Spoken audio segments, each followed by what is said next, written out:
And look at me now, food stamps and alcoholism, right? But it's actually been a really good year for me since I won the contest. I graduated from college this year. I got to do that. Shouldn't clap though. I got a BS in political science, which is like getting a GED and $40,000 in debt at the same time.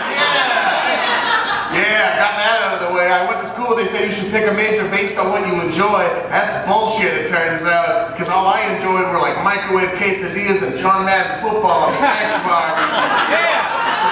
I picked the major that let me do that the most, and now I have to buy all my groceries at the Dollar Tree. I had a friend who majored in philosophy, right? Philosophy, which is thinking, which is part of all of the other majors, I think. And he took out loans to major in philosophy. They shouldn't fucking let you do that unless they have a job waiting for you on the outside. Like, Boeing's looking for someone to sit in a rock garden for 8 hours a day and think about death. You'd be perfect. So I'm in the job market here in Portland now. It's pretty fucking bleak. We've got more overeducated white kids in their 20s than a Wu-Tang Clan concert. And I can't find a job in my neighborhood because my neighborhood is all coffee shops and lesbian bookstores. That's pretty much it. And don't get me wrong, I like living there, but apparently people only want to buy coffee from skinny hipsters with fucking shitty haircuts and even shittier attitudes. I've got a better shot at the lesbian bookstore because at least I have breasts and facial hair.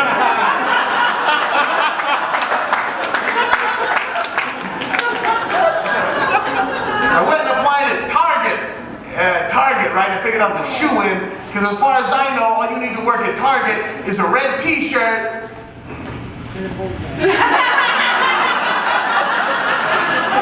Apparently I was mistaken though, because when I turned in my application, they had me take a 60-question personality test. 60 questions for Target. Target is Walmart for people who drive Subarus and donate to NPR. There should be one question. One question. Have you given up hope? Yes, you're hired. Welcome to Target.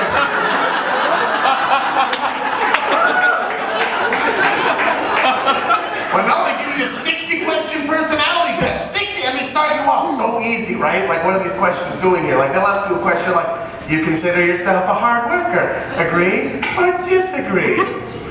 The fuck is disagree doing on that question? Who's sitting there at home like, oh, hello. I know what they want me to pick. I'm gonna go the honesty route. Like the computer explodes.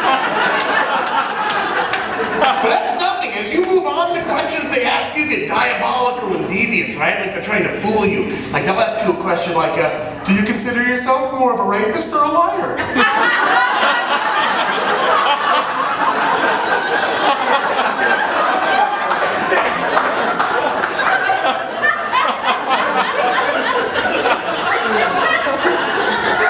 That question is fucked up, because if you want to work at Target, you have to pick rapist, because if you pick liar, then you may have just lied about not being a rapist. There's no way for them to tell.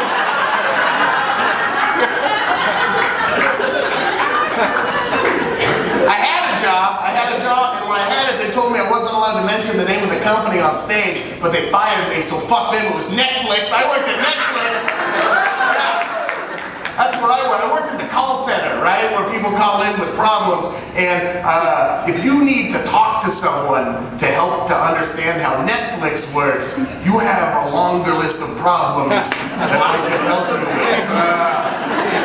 Because you just put the movie in the envelope, you mail it, and then another one comes, and you do that until you die, or you get to your account. But these people had to call in for help with this function, and I'm the guy they talked to, and they would call in with just the worst problem. They'd be like, why does Forrest Gump have AIDS in this movie?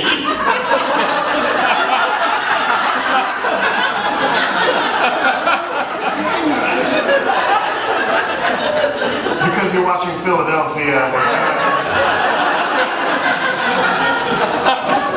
And it's terrible, like one of those is funny, but 8 hours of that is like killing me, right? Like it's awful. I will get so angry, and you can't say anything back to them, right? When they call in, they can't be like, Harrison Ford was too sweaty in this movie, send me another one. You'd be like, fuck you, that is you can't. So you just have to bottle up all this anger, and there's only one way to release. I would just like when I would go to lunch to Quiznos or whatever. Not whatever, it was Quiznos. But I would go to lunch and I would just take any opportunity to argue with anything. I would argue with anything, right? Like a radio commercial would come on and be like, "You've never slept on a softer mattress." You don't fucking know my life, Sleep Country USA! Provincial bastards. I slept on all sorts of fucking beds inside the US and outside of. I've fallen asleep on a silky Hawaiian beach while the sun went down with a Mai Tai in my left hand. That's way better than any of the bullshit you're selling. Hey, by the way, where'd the husband go from your commercials? Why don't you take care of your shit before you go after people who are just trying to make an honest buck, huh?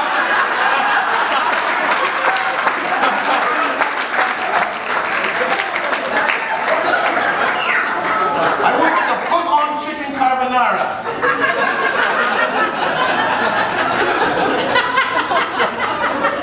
It was terrible. Like, people would get angry at you for the fucking stupidest reasons, right? Pardon me for cussing, but there's still a lot of real anger here.